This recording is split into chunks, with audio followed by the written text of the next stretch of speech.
Imagine your digital life as a physical house. Think about everything you keep inside it: your family photos, your financial records, your private conversations, and even your identity. Now imagine walking away from that house and leaving the front door wide open. No locks, no fence, not even a screen door to keep the bugs out. You wouldn't dream of doing that in a physical home, right? Yet, for many of us, that is exactly how we live our lives online. We navigate the internet every day, but we often forget that our digital home needs a front door that locks.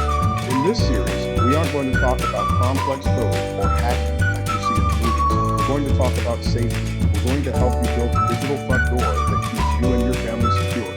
Cybersecurity sounds like a big, intimidating word, but by the end of this video, we'll realize it's something you're already capable of managing. So, what is cybersecurity really? If we strip away the technical jargon, cybersecurity is simply digital self-defense. It is the practice of protecting the things that matter to you in the digital world.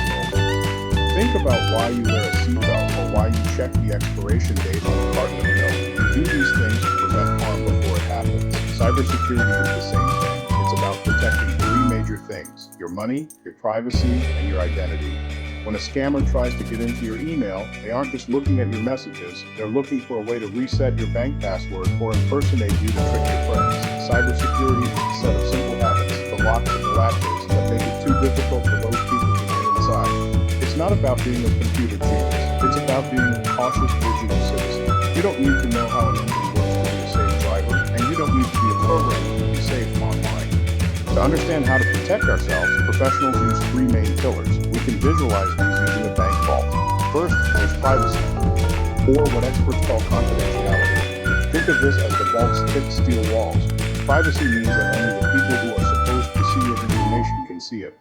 If you send a private photo to a grandchild, you want to make sure no one else intercepts it. In our bank vault, privacy ensures that only you and the bank teller know how much money is in your account.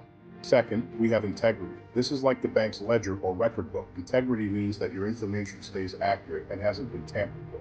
Imagine if you had $1,000 in the bank, but a glitch or a bad actor changed that number to $10. Even if your account is private, if the data isn't accurate, you're in trouble.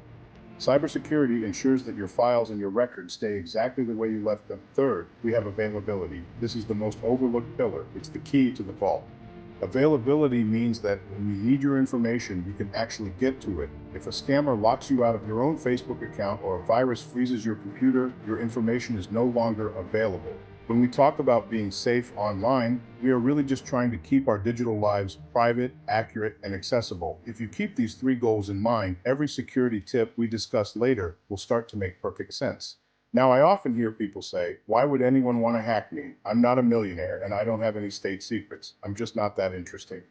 This is the most dangerous myth in the digital world. Here is the truth. To a cybercriminal, you don't have to be interesting to be valuable. Think of it like this. A thief might not want your old beat-up car for the car itself, but they might want the gas in the tank or the spare change in the console. Scammers use automated programs that don't care who you are. They are just looking for any open door. Once they get into a boring account, they can use it to send spam to thousands of other people, making it look like the message came from you. Or they can gather small bits of information, your birthday, your pet's name, your address, to piece together an identity theft profile. To a scammer, every person is a target of opportunity. You have value because you have a digital footprint, a bank account, and a list of contacts who trust you. By securing your own front door, you're also helping to protect everyone you know. Throughout this series, we're going to learn specific tools, but I want to leave you with the golden rule of this course. Small habits lead to big protection. You don't need to do everything at once. You just need to be a little bit harder to hit than the next person. Here is your first habit: the digital door check. Just like you might check that the stove is off and the doors are locked before you go to bed, I want you to start doing a mental digital door check. Once a day, just ask yourself, did I click on anything strange today? Are my important accounts still accessible? In our next episode, we're going to talk about the most important lock on your door, your passwords. We'll show you why password 123 is like leaving a key under the mat and how to create passphrases that are impossible to guess but easy for you to remember. If you found this helpful, please hit the like button and subscribe so you don't miss the rest of our journey into digital safety. Remember, you don't have to be an expert to be secure, you just have to be mindful. I'll see you in the next one.